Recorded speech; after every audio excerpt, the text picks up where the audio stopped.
دوستانو سلام او وخت مو په خیر. نن د پښتو شعر یو نوی باب موږ تاسو ته در معرفي کوو. دا باب هدي ملا دی. هدي ملا د یو عجیبه خواو څخه ډک دی، عجیبه بحثونه لري.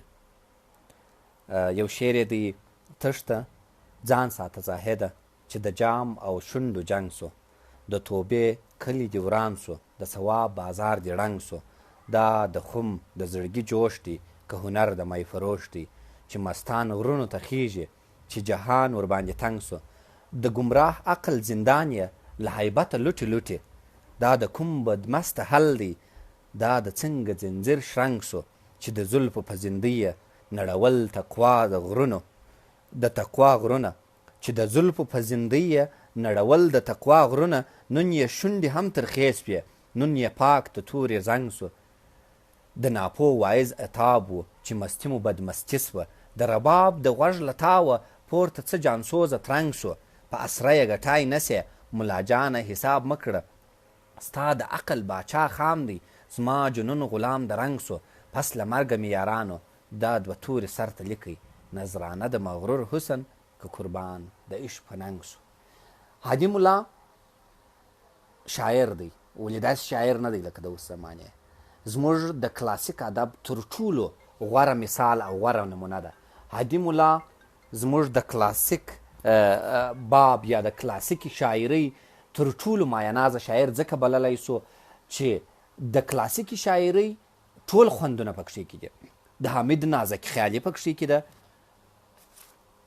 ستا چې یاد ومه ځواني وه، تا چې هیر کړم اوس زړېږم، مست اټک ومه بهېدمه، دروند خیبر سوم رانړېږم. دا د لمر د تنګې اور دی، د مالګینو شونډو زور دی، تنده نه سوه یوه بلا سوه، ډوب په بحر نه اوبېږم. ډوب په بحر نه اوبېږم. دې نازک خیالۍ ته ګورئ. د رحمان بابا ټولنیزتوب پکښې پروت دی.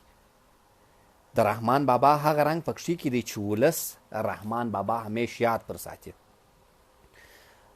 د خوشحال یاغیتوب پکښې کې دی. د سرمست حسن لمنه، د بدمسته سر خوبونه، ها چې هر جام دوه منی و، په خمونو پیمانه شپې، څنګه ورک سوې په شپو کې، څنګه ډوبه سوې تیارو کې، د زمان د هار زینته، د یادونو دردانې شپې. د کاظم خان شیدا ژورتوب، د بیدل جهان دیدې، د حنان سلاست او رواني، او د غني خان فلسفه او تصوف، او د خواجه عبدالله خدایه مینه، ټوله په دغه شاعر کې راټوله سوې ده. نن موږ د ملا سره بحث کوو.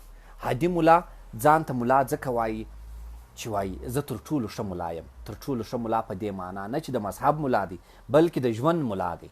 هدي ملا پخوا هادي عطایي نومېده. هغه به د شعرونو لپاره خورا عجیبه انداز درلودی او عجیبه شاعري کول. نن زموږ سره په دې بحث کې هدي ملا غږیږي او د شاعري په اړه، د شاعري د ملائماتو په اړه بحث را سره کوي. هدي ملا ته منتظر یم چې لا به چیرې 2 دقیقې مخکې مې خبرې ورسره وسولې. که چیرې ملا بابک زموږ ویډیو ویني، ویډیو ته که یو کومنټ را پرېږدي، خو بدبختانه ووایم یا دا چې د پخواني باب هادي ملا له ټکنالوژي څخه په هغه توګه لکه موږ ځوانان چې استفاده ځینې کوو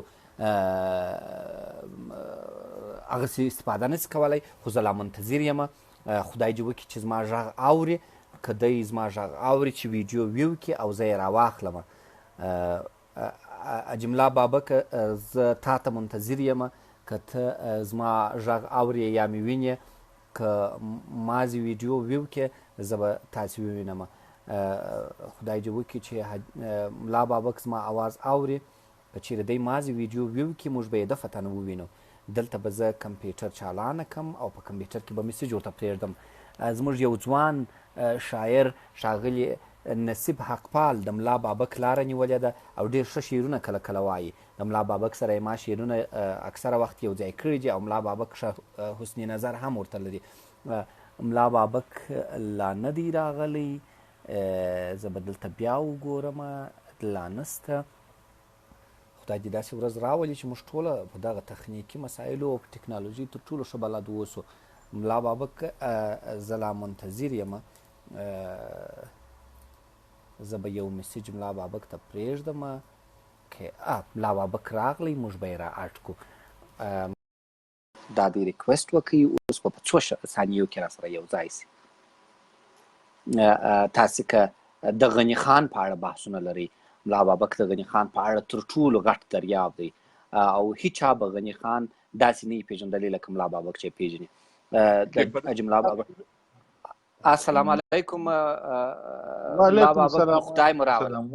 دوستان ټول تاسې ته منتظر دي، ټول سلام درته وایي، نو بس تا اورو. بس چې ما اوري ته ول زیار دا و دا دغه ته راولم، دا و دغه د بلاګي ته راولم، دغه ته بیخي دغه ته مې دا دي دلته مې دا دي راوسته.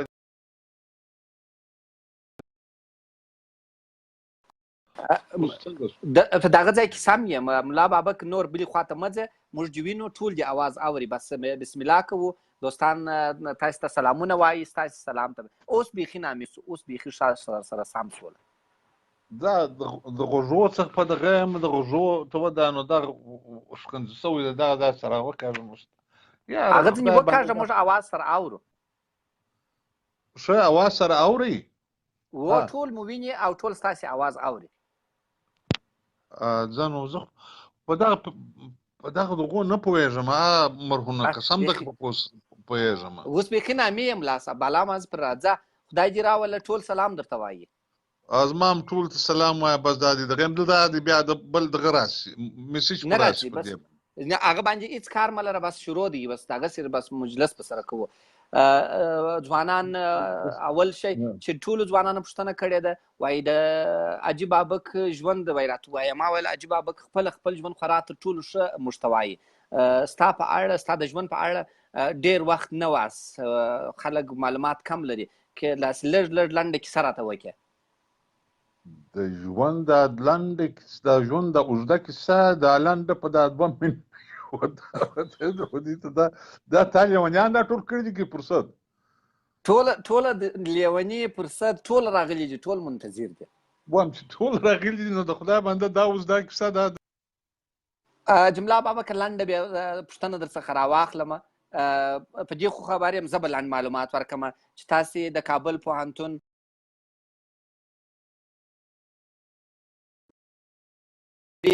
پوهنځی مو ویلې ده او په فلسفه کې مو هم زده کړې کړي دي او شاعر یاست.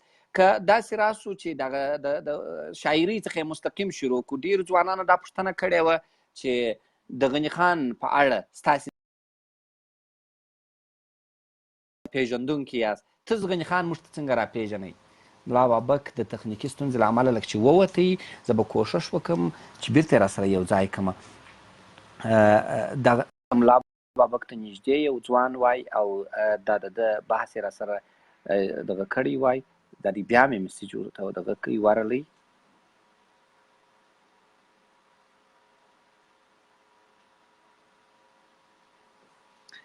زه به بیا مې دغه ورته وکړم.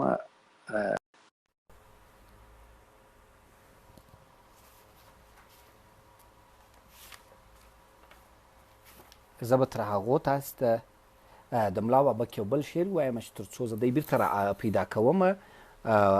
ملا بابک په یو خپل یو ښایسته غزل کې وایي، زه به دلته میسج ورته پرېږدم. ملا بابک ما ته مستقیم زنګ وهي.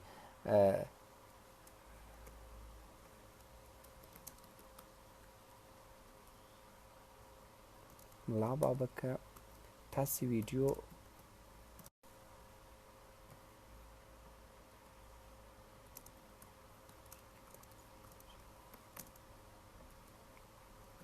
نه را اخیستل کېږي.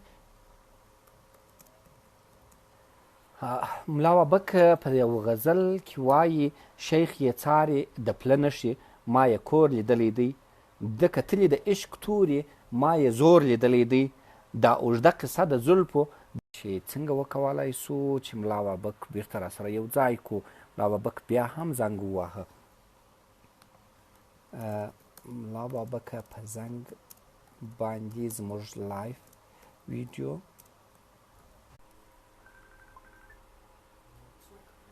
بیرته دی خپله زنګ وهي، دغه د ده مشکل دی. و